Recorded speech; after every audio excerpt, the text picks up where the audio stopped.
Hello, everyone, and welcome to another Historians interview here on the channel.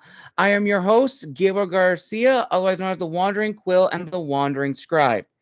My guest today is a Professor Emeritus of History of the University of Idaho. His academic specialties include Russian history, espionage, secret societies, and occultism. His major published works are Boris Savinkov, Renegade on the Left, Trust No One, The Secret World of Sidney Reilly, Secret Agent 666, Aleister Crowley, British Intelligence and the Occult, and Wall Street and the Russian Revolution, 1905 to 1925. He has authored numerous articles in such journals as Revolutionary Russia, New Dawn, Intelligence and National Security, and American Communist History.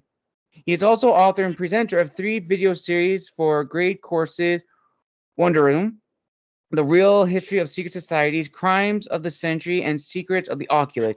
He has also appeared in Wondrium's The Secret World of Espionage and True Crimes, Decoding the Evidence, and is a frequent interviewee and consultant for other programs, including America's Book of Secrets, UnXplained, and the Penny Royal podcast. Let's give a huge round of applause to a first timer here on the channel, Dr. Richard B. Spence. Dr. Spence, thank you so much for coming on the channel. Well, thanks for having me. Awesome. So, before we dive into the questions, is there anything else you'd like to add about your bio? No, I think that's about it. That probably covers the waterfront for the time being, I think. Yeah. All right. So, let's start into the first question, Dr. Spence. So, growing up for you, what was sort of your aha moment that you want to study and pursue history? Can you tell us about that? Well, it's kind of interesting because of all the interviews that I've done, I've never been asked about, I've been asked how you got interested in certain things in history, but I've never been asked, really how I decided to become one. And that's kind of a tricky question. Um, I think that history, the past, let's put it that way, always interested me because, I watched movies, I watched television, I saw, various images of the past always spread before my eyes, and those were always kind of intriguing. That's why people make movies and television programs about the past, Right. however accurate or inaccurate that they may be. Uh, I'd say probably if I was going to pick the moment that I decided, hey, this history thing is something that I would like to pursue as a career, that I'd probably put down to about my junior year in college. And again, it usually had to do with one particular class, or actually a series of classes from a particular professor by the name of Hugh Graham. So if there's anybody out there who was ever attending Cal State Bakersfield in the early 1970s and remembers Hugh Graham, that was the guy that I thought, he also became a kind of role model in some way. And because what Professor Graham did is that he simply took history for what it is, which is a narrative, and he told the story. And I had classes on him in Russian history. I also had classes from him on Roman history. And I was, I mean, there were probably people in there who were bored, spitless by the whole thing. But I found it kind of fascinating because what it was is you simply had this kind of narrative description with various asides of what was going on. And to me, that was, that's what history was. And that's basically what I wanted to do. And one day in one class, he let me give a lecture. Really? Yeah. And I can't remember the exact circumstances, but it was something. And he goes, well, why don't you get up and talk about it? And I think from that point on, I guess you could say I was hooked. I didn't realize it at the time, but apparently that's the way it worked out. Nice. Well, that's incredible. I'm glad you had that experience. So now let's actually fast forward a bit in your life. So when you decide that you want to become a professor, a teacher to teach history, and it was your first day in a classroom with your students, what was sort of the promise and desire you wanted to satisfy for your students who were not interested in history, or maybe some were and some weren't? What was your promise to them whenever someone takes your class? Well, that's an interesting question in the list that you gave, and I'm not sure I'd really thought about that before. I think the implicit promise that was always there, or the thing that I hope that people would get out of it, was pretty simple. If you pay attention, you'll learn something. And what you learn will at least be interesting, and it might actually be useful. All right, so I'm not one of those people who've ever argued that the study of history will help. I've never argued that you'll learn the secrets of life and death. All right, Right. we'll invent a new form of toothpaste. We'll change the world. No, that's not going to happen. And but what it will do is that it will make you more, again, if you pay attention, which is important, you put some effort into this, that you'll learn something more about the world in which you live, because the world in which we live now is simply the cutting edge of everything that came before. Right. You cannot understand the world you live in unless you understand what came before, some aspect of the past, how we got to that point. So that is, in and of itself, it's interesting. It's intellectually stimulating and satisfying. And again, that's not going to teach you the secrets of life and death, but it's something that has value. How much value really depends upon what it is that you're going to make out of it. And so that was my promise. We'll try. The stuff is interesting, and I'm going to try to make it interesting. And if you pay attention, you'll learn something, and it might come in handy some way. You might get on Jeopardy. If nothing else, you might end up on Jeopardy, and the question we're covering here just might come up. But don't count on that. Count on it that it will simply expand your awareness of the world you live in.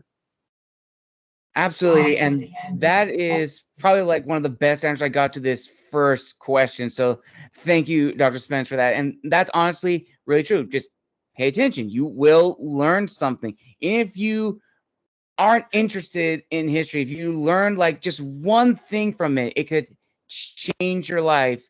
And kind of leading into that to the next question, what was the initial feedback like from your students when you began teaching? And is there one student comment that has really stuck with you as a professor? Well, that's interesting. The wonderful world of student evaluations and what one makes out of it. And here, really, I mean, I don't think my experience differs. It hasn't differed with anybody else I've ever talked to. You basically get responses from one of two groups of people: the ones who really like you for some reason, or the ones that hate your guts. Right. And there are always a few of those. You don't know what it is. You remind them of someone they didn't like, or I don't know what it is, but there's some people who just take an immediate dislike to you, and they're going to say, this is the worst professor I've ever had. I've never gotten many of those, but I do get some. Thankfully, I've generally ever gotten more that were positive. But the thing you have to keep in mind, the humbling moment in this, is that most of the students who take your classes never say anything. They never actually give, because I've never been in a university which forced people to participate in this process, and so they're kind of quiet. So the reality is, for me, is that I don't really know what most of them are thinking. I mean, I guess it was something. Hopefully the thing came through. But you can't let the positive, oh, this is the best class I ever had, and so on. The other thing I would argue is that never, ever look at rate my professors. Okay? Yeah. Never go there. Never read them. The only thing they're interested in is how little effort they actually have to put out in your classes. And so to do well is not necessarily an approval. What's meant much more to me than student evaluations in a class are the emails or letters that I'll get from a student that I had, 30 years ago or 10 years ago or a year ago, whatever it may be. And these are people who will just kind of show up. I might vaguely remember who they were. I might remember vividly who they were. Most often, doesn't ring a bell at all. And they go, I just wanted to say, they might have seen me on something, and they go, I just wanted to tell you how much I remember your classes and how it, how important to me or how significant to me it's been was that I learned there. That, I think, much more so than the immediate response that you get from the last class you taught.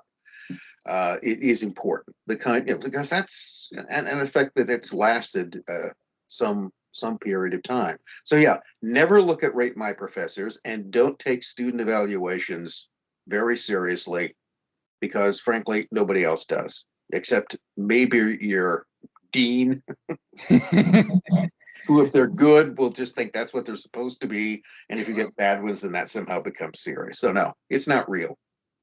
Oh my gosh, that is 100% true. And you are right. Those interactions with your students, like after the class, like maybe a year or two, or like a few years ago, and like just like those letters or even emails. I know that experience. I've done it with two of my professors who I've had really good relations with. My master's professor from San Francisco State, shout out to Professor Campbell, and my professor, or my high school history teacher, who really got me into history, who has been just the spark that really inspired me. And those interactions are really powerful. And she's even told me, like, out of all the students that she's had, I'm probably the only one that's ever reached out to her, just say, like, congratulations, like, thank you so much for being like an inspiration in my life. And it was that moment that's like, for her, it's like I actually made her day, that a student of hers has prospered from that. And I 100% agree from a student's perspective, Dr. Spence, which now leads into a very interesting question, which I would like to hear your thoughts on. So maybe this just happened to you, maybe it has not, maybe you've known colleagues who've experienced this. And this that I'm going to talk about is the sense of imposter syndrome. And I've had a lot of historians and a lot of authors give their own thoughts on this and how it has affected them, where when they just join into the field of history and they want to be the person that is part of all the conferences, part of all the debates, all discussions, has written numerous dissertations, numerous theses, and then when they don't really achieve their goals, there's that sense of imposter syndrome, like that voice in the back of your head really telling you shouldn't be here, or you're overplaying your hand. So I wonder for you, Dr. Spence, if you've ever had that sense of imposter syndrome, and if not, what is still continuing to discipline you to teach history, to study history, and to learn history? Well, I guess what it boils down to is that I ever had the sort of existential crisis moment where I thought I was a fake, or that I thought that really I was just sort of, that I was somehow faking my way through this. Yeah. Um, and part of that comes because in some cases you do have to fake your way through it, or you have to make your way through that. You're often taught. And here's an example. One of the things that I think just about any history professor will be asked to do is to teach broad world civilization courses. Okay. Right. From my personal experience, probably the least rewarding classroom experience I've had. Now, there are parts of it that are interesting, but the thing is that I don't know anybody that is an expert or can claim expertise upon all the history of the world. All right. There is relatively little that I can say about ancient Chinese civilization. Not that there isn't a lot to say, it's just not my thing. I've never studied it, and I really don't have the time to study it in that regard. It doesn't interest me. There would be. I'm sure it's fascinating, but it doesn't. Nevertheless, you're in a course like that, you're often, most of the stuff you're covering, you probably know more than the students do. Okay, hopefully you try to stay ahead of them that way.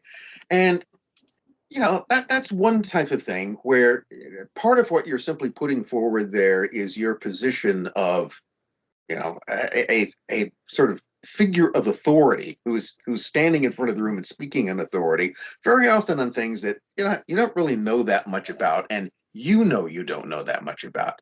In the first 20 seconds you really exhausted all of your practical knowledge on the Right. science. So there are those kind of circumstances. There's other ones where I think the feeling like a fraud simply comes down to not how much you know, but really, what am I doing with my life? I mean, this is now. Here's one of the most challenging comments I ever received, and it wasn't from a student, and it wasn't from another historian. It was from a fellow who was a physicist. Okay. A professor of science.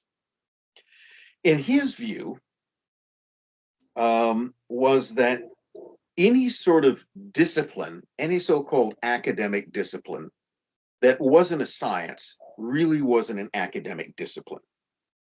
His view was that history and the study of history was a hobby. Mm. He said, those are hobby disciplines. English literature, creative writing, all of these things are just hobby disciplines.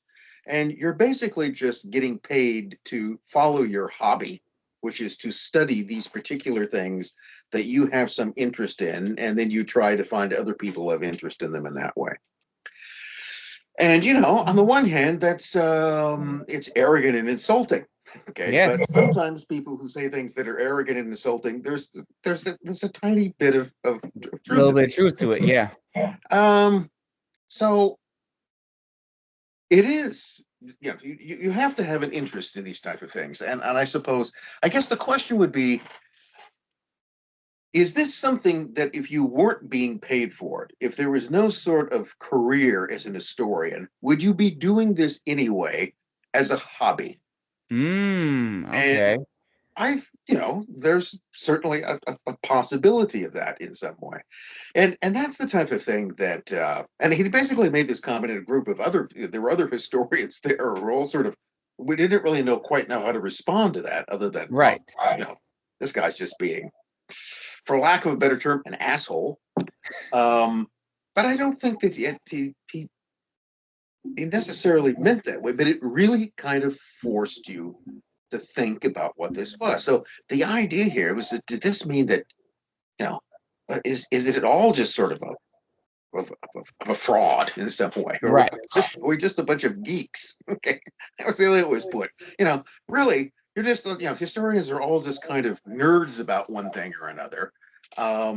Who've somehow over the years been able to create this whole kind of professional cult in which they teach this. No, I don't. But it's a humbling moment in some way to keep in mind. I think another incident that sort of raised that is that when I was in grad school, you're sitting around with grad students, which are, that's an interesting group of people, and we were all sitting someplace in a cafe in Isla Vista. I'm pretty sure there had been a fair amount of beer consumed. And the question there, it's kind of interesting as to where people came into this. There was a guy there, he's a history PhD student. A couple of years before, he'd been selling Cadillacs in Jeddah, Saudi Arabia, and just decided he got tired of selling Cadillacs in Saudi Arabia and said he was going to become a historian. And there were other people there and the question, one person basically came up is that, are we all basically history grad students because we can't think of anything else to do?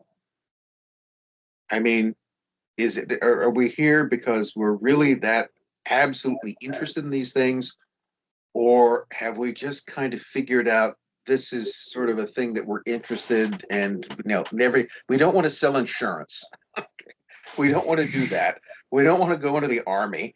We don't want to sell Cadillacs in Jeddah, Saudi Arabia. So this is the kind of place that we've kind of landed because we can't think of anything else to do.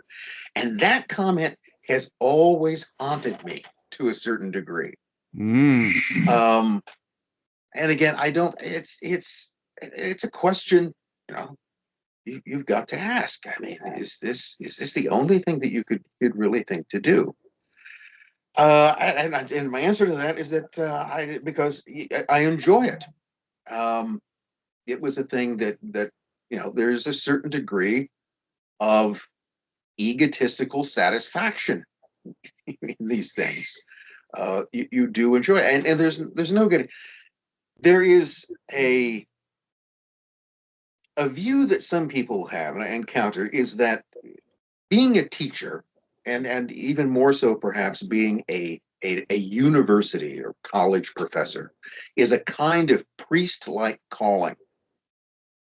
It's almost like going into the priesthood. You're taking certain vows in some way, and there is a lot of kind of weird medieval ritualism to it. I mean, look at the things people dress up in at graduations. We've never quite gotten over that.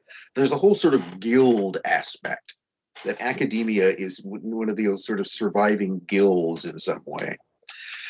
And that you're really sort of doing this as some sort of higher calling to humanity, that you're serving that.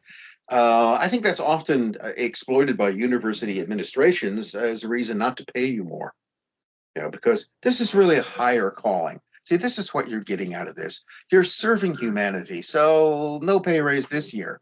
So, and I think that's a kind of comforting belief that some people hang on to. I ultimately think that it's a kind of destructive one.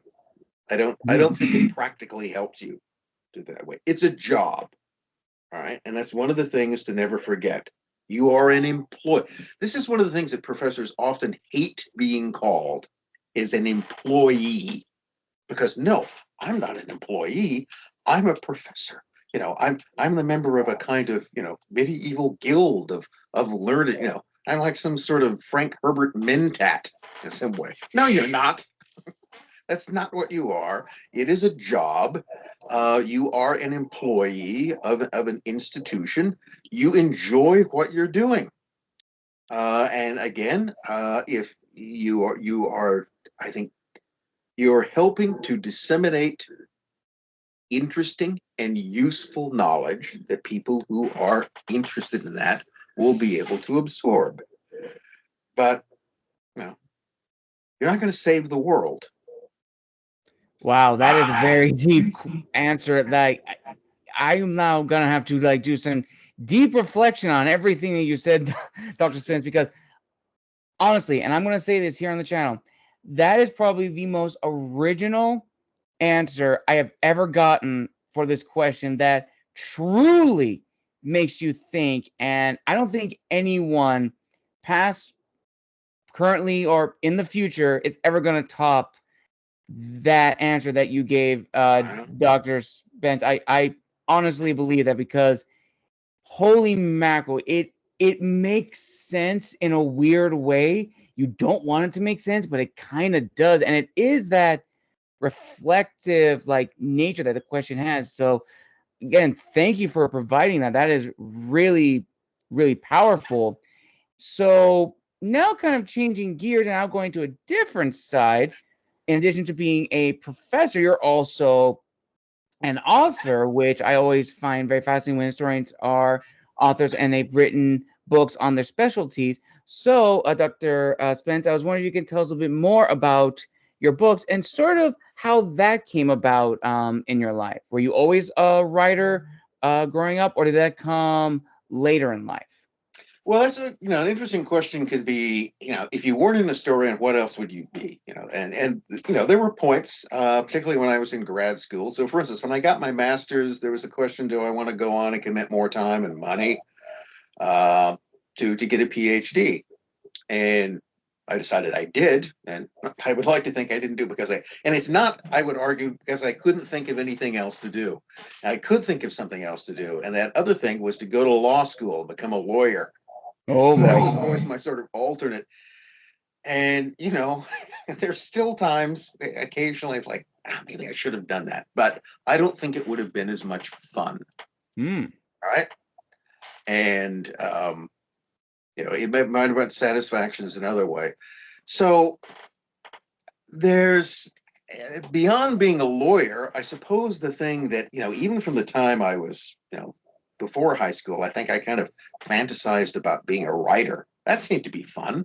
Okay, let's just kind of, write stories and one thing or another. So when I remember being in junior high, and I would actually sort of write up these stories that they were sort of rip-offs of Robert E. Howard and Edgar Rice Burroughs story, which my friends were all into. We're all some part of, we were really, I would say it's great literature, but I would sort of try my hand at trying to write these things. And it was kind of entertaining for them. I swear none of it was porn. We didn't know anything about that. It was all just kind of like silly adventure stories.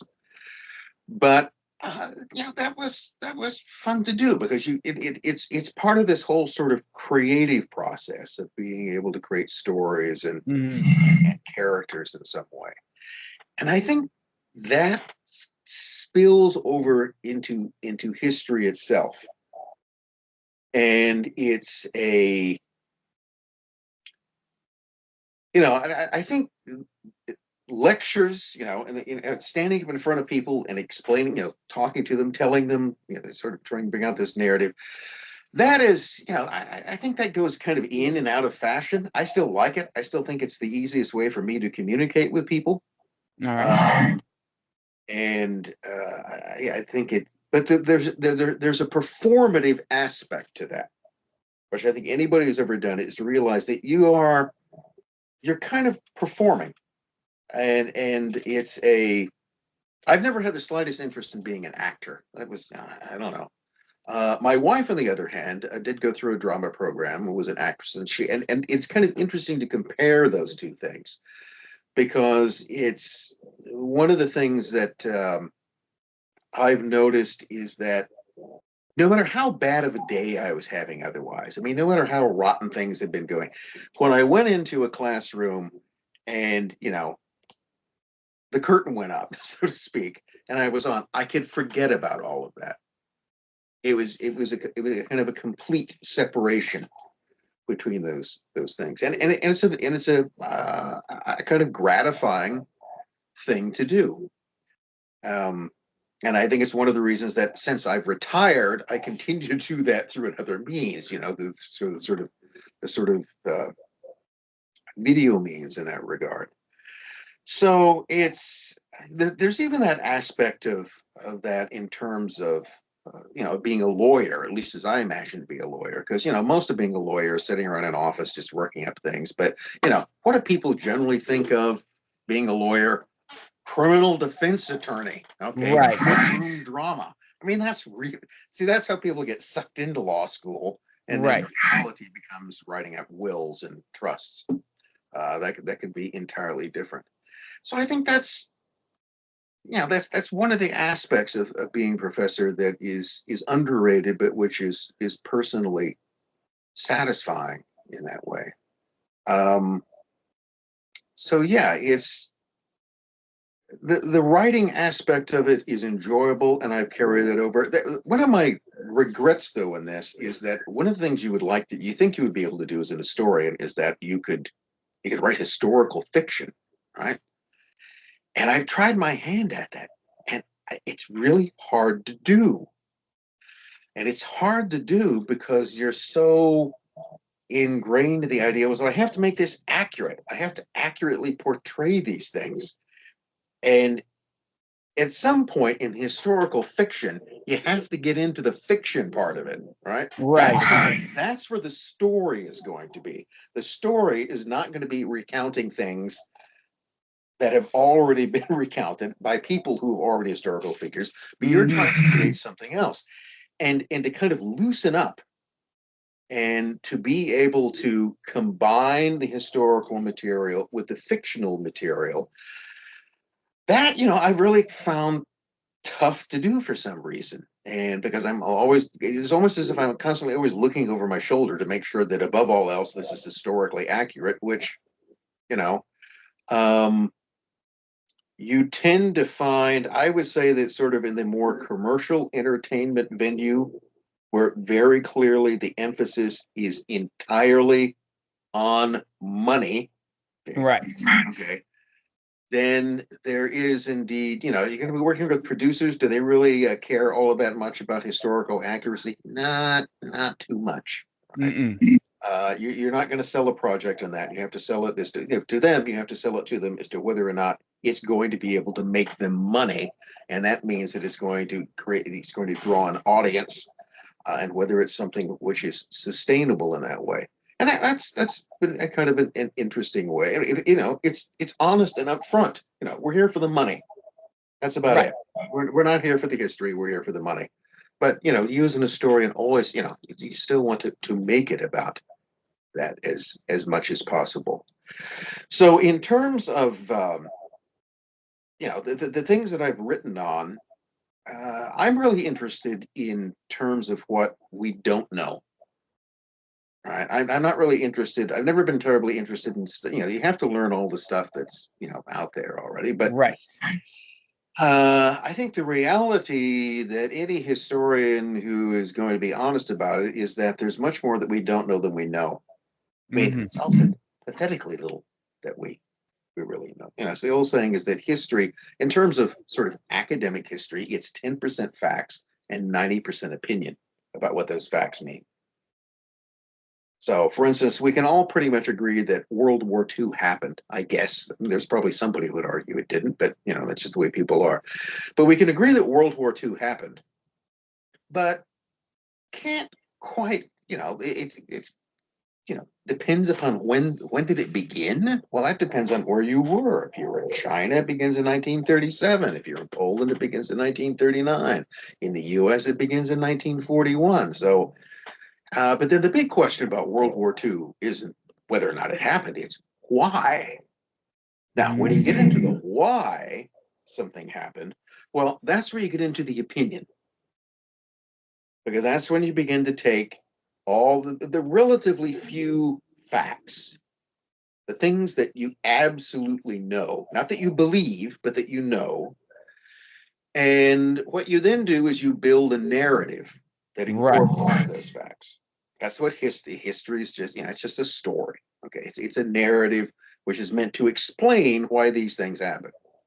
Now, here's the interesting part, and this is why there are so many history books, and this is why there are so many books about World War II or anything that you can come up with, is that you can take the facts and you can embed them in different narratives.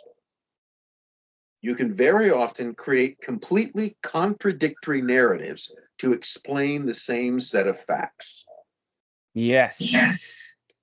Which then means, which one's real?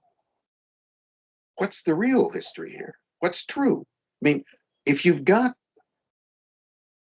12 different explanations for this, all of which seem to address, what they'll do is they'll argue this fact is more important than that one, or someone else argues that no, that fact is more important than this one.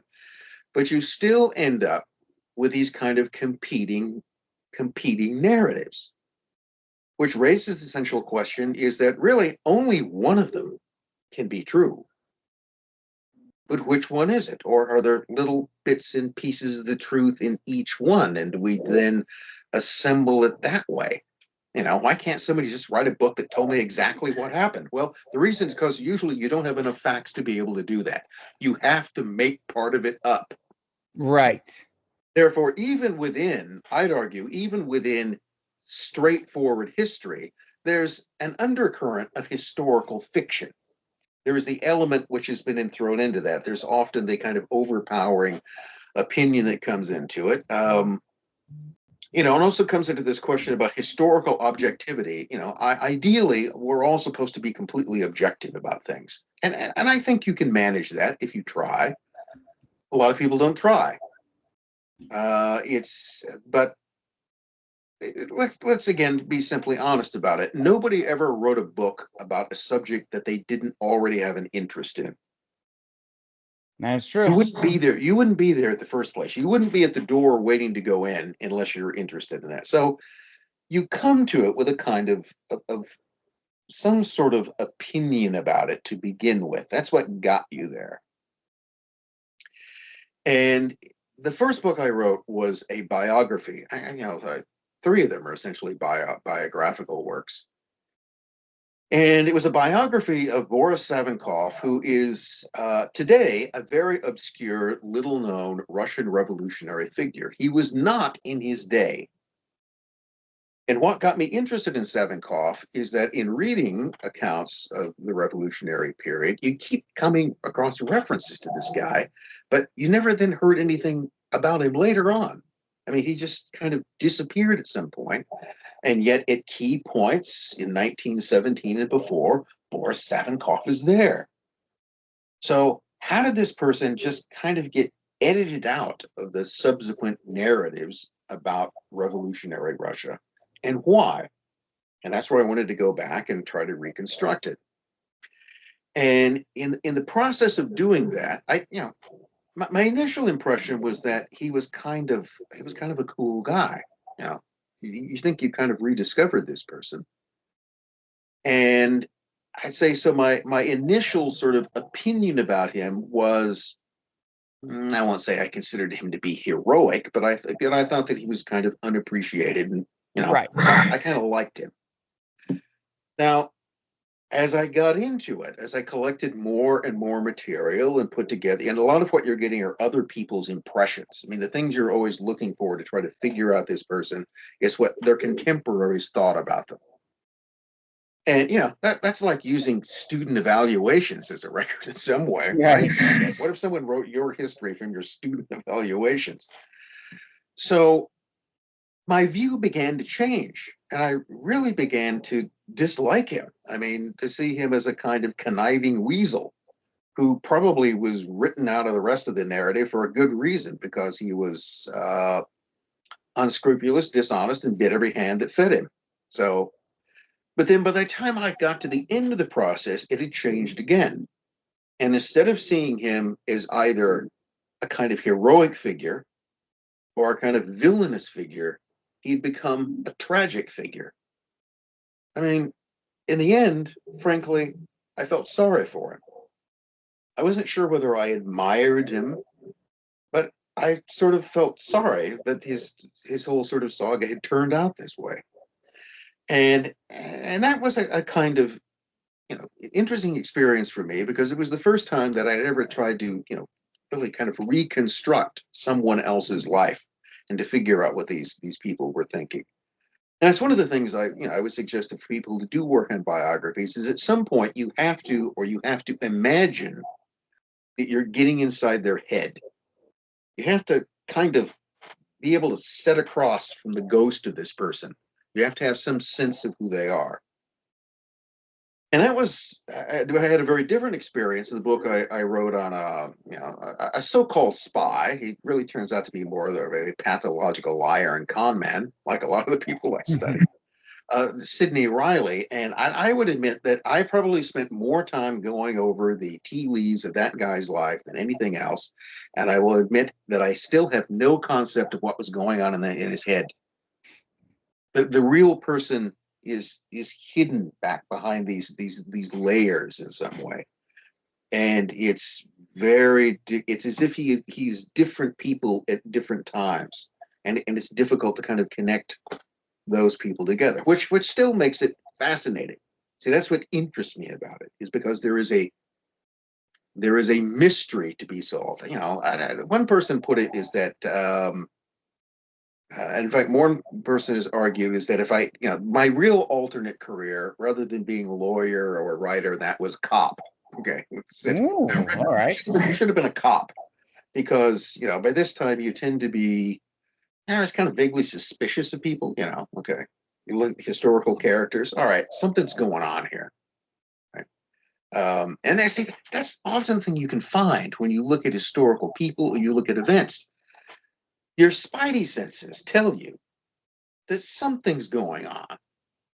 This isn't just a set of, random coincidences, because those really don't occur. But what exactly? I mean, what really makes these events come together? What makes these people tick? What's sort of driving that type of thing? And that, I think, really, as much as anything else, without sounding too, pompous about it, I like to think of myself as a kind of historical detective, because that's often the approach I'm taking. I'm trying to figure out who these people are and what it is they're doing. And that's probably kind of moved that's the type of thing that got me interested in things like secret societies and occultism, because I would come across more and more people who were mixed up in this. All right. I don't belong to secret societies because I couldn't even, deal with the Cub Scouts. I just don't like people telling me what to do. And, I'm not really, I think occultism is kind of interesting, but it's not something I want to do in my spare time. Summoning demons or whatever is just, Right. I got better things to do. But I'm interested that other people do that type of thing. I'm interested in the weird things that other people do that I'm trying to figure out why they do it. why do people join cults? Right? Why? It's I had a friend of mine once in Santa Barbara who did, in fact, join a cult. They actually did. And I questioned them at some point in a moment of candor. It was, what the hell is the matter with you? All right. And that's, I guess, the question I'm also asking about the people that I study. And that has really taken me in some really interesting directions. There's a person who's become maybe in some ways an unhealthy preoccupation in my research is an obscure sort of American conspiracy theorist. I guess you could call him that, by the name of James Shelby Downard. Okay, so people are going to go Google that. Well, see what you find. And James Shelby Downard, I would say quite clearly, was insane. Right? He was paranoid schizophrenic. I'm not a say, but I'm pretty sure that there was something seriously the matter. But he had these experiences when you actually, I would then go through and sort of put his life together, from things like public records, newspaper accounts, articles that would come up. You would find that the basic story that he would tell in terms of who he met and where and when was true. I mean, he was, and it brings up this thing, just because someone's crazy doesn't mean they're not telling the truth. And that can be a profoundly interesting and disturbing thing to come across. Because Downard's whole vision of reality in his world, you do not want his world to be the real one. You really do not.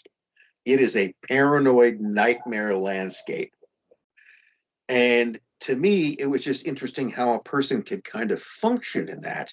But it's based upon actual. So much of this is just trying to sort out what in this guy's experiences were real and how did these real things get turned into this paranoid nightmare landscape. What's going on? And that's what makes it so interesting, isn't it?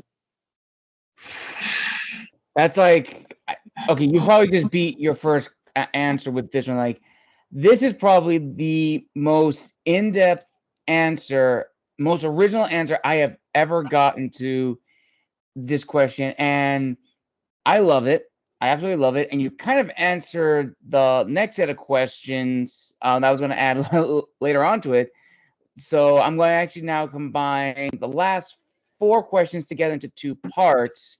So the first 2 questions I want to ask you, Dr. Spence. So looking back of your life, being a doctor, an author, a consultant on TV shows, the UnXplained, and so forth, who have been your biggest supporters of this journey of yours? And have you ever gotten a sense of validation from other historians? And the second question is, what I want to combine too, what is your word of wisdom to future historians who want to get into this field? And adding on to that, what is your advice to historians who want to have these unexpected goals, saying that they want to be an overnight success, but have like a modern understanding of, like, if you're going to the historian's field or the historical field, have realistic goals of what you want to be outside of it, but don't deter yourself if that's going to push you away from history. If you truly love history, continue to pursue it, but have realistic expectations. No one becomes a success overnight. They have to go through obstacles to get where they want to go. Well, that's a lot of questions. Let's go back to the first one, which was okay. The first one there. Okay, so the first part, which was the 2-part, is, so with everything you've done in your life, author, doctor, consultant on TV shows, who have been your biggest supporters on this journey of yours?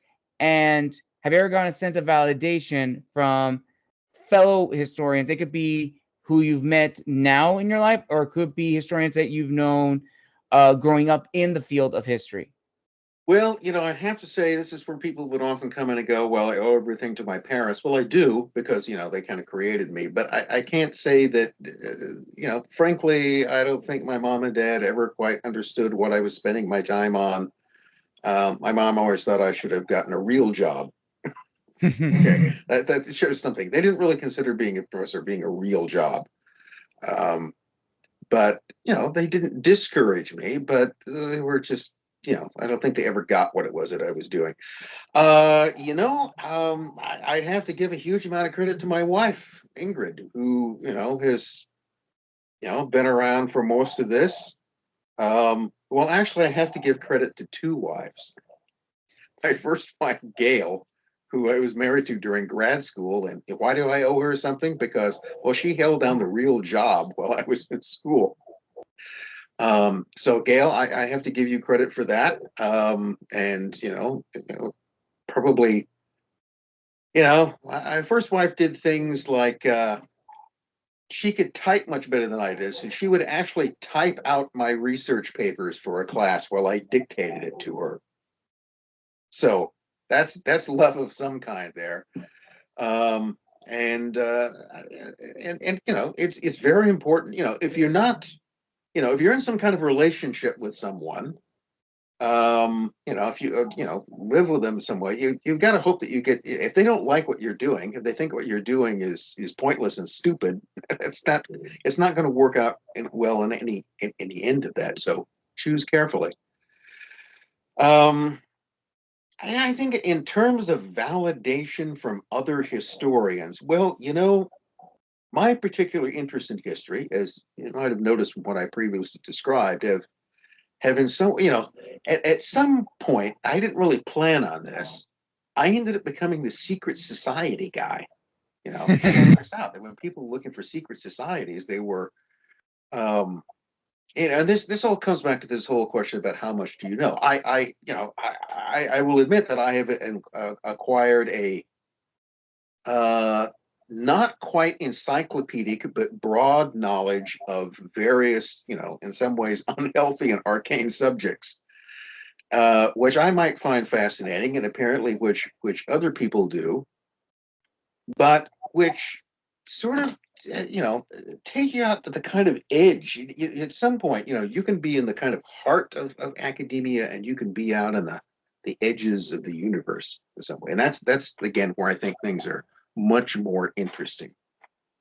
And again, this is just my take. I have no particular interest in studying something which has been studied again and again and Right. again and again and again. I mean, here's another guy. How much more is there to say about Henry VIII? All right, he was a horrible guy. All right, let's put it that way. Right. Okay, there's nothing about him which is likable.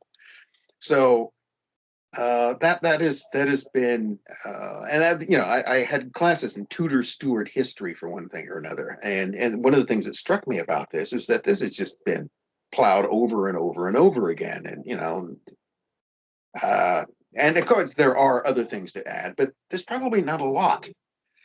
Where there are all of these other areas, there are all of these questions, and these people, Right. these things, and it's a because what history does, this is one of the things that I think the study of history does, is it shapes your whole view of reality, because it is reality. It's the history in its broadest sense is everything that has ever happened to human beings anywhere, which we'll never be able to reconstruct, which we can only get this tiny, tiny portion of. But if the present is formed from the past, then history is really the study of reality itself. And it's a, and I think that's, it can take you in all kinds of directions. So I think that probably, a lot of my fellow historians would think what I do is weird. but but it also is because historians have a tendency to to develop what a kind of nerdish fascination on certain things, right?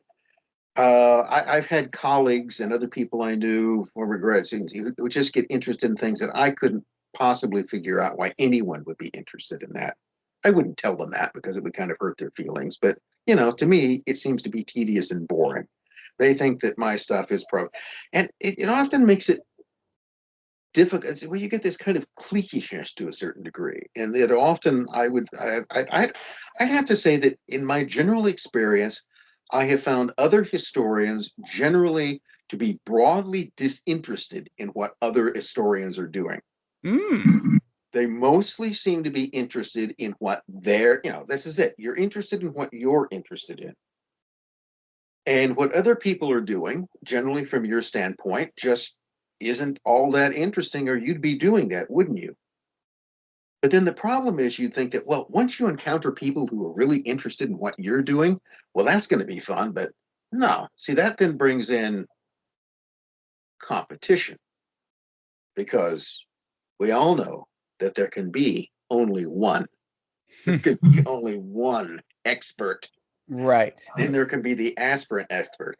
So you probably played this game. Other people out there have played this game. You encounter someone who's interested in the subject you're in, and you've met for the first time, and you're sitting around a bar. What do you start doing? You start playing 20 questions.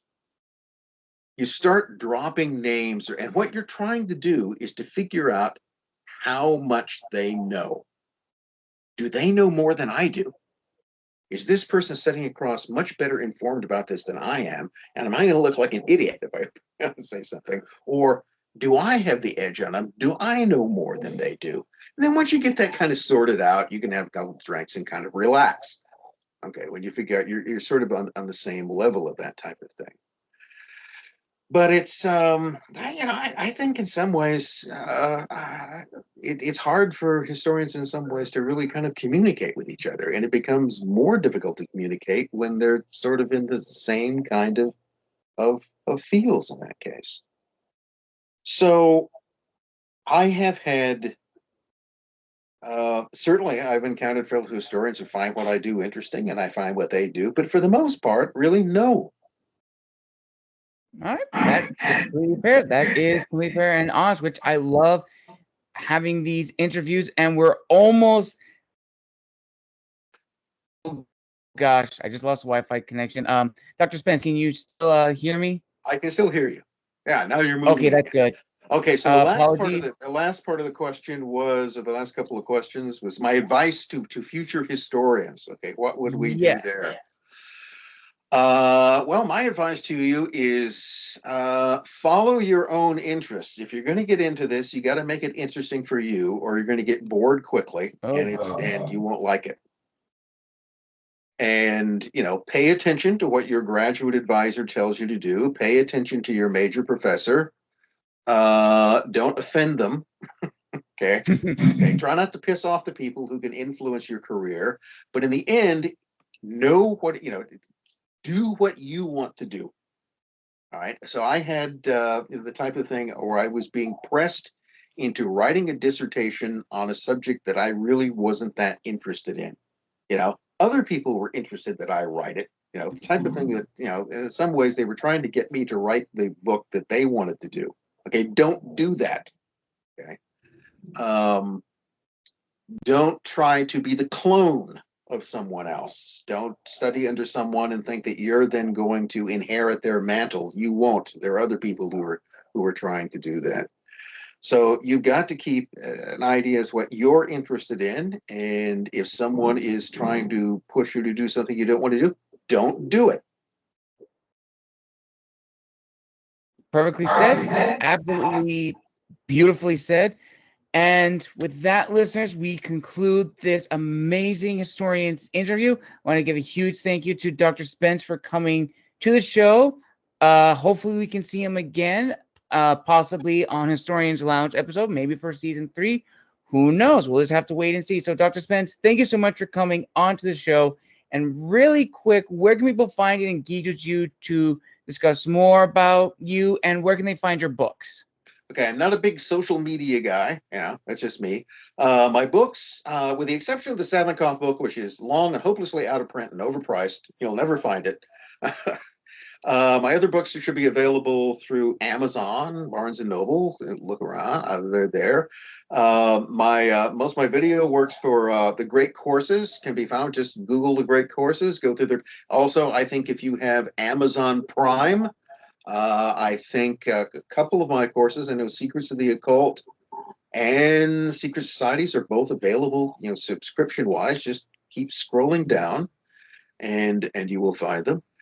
I am working with somebody right now, maybe with the idea, we'll see, of doing a podcast called Strange as It Seems, in which I'll really, all the stuff that I don't know what else to do with, and besides, would then show up in that. So, keep your eyes posted for that if you're interested.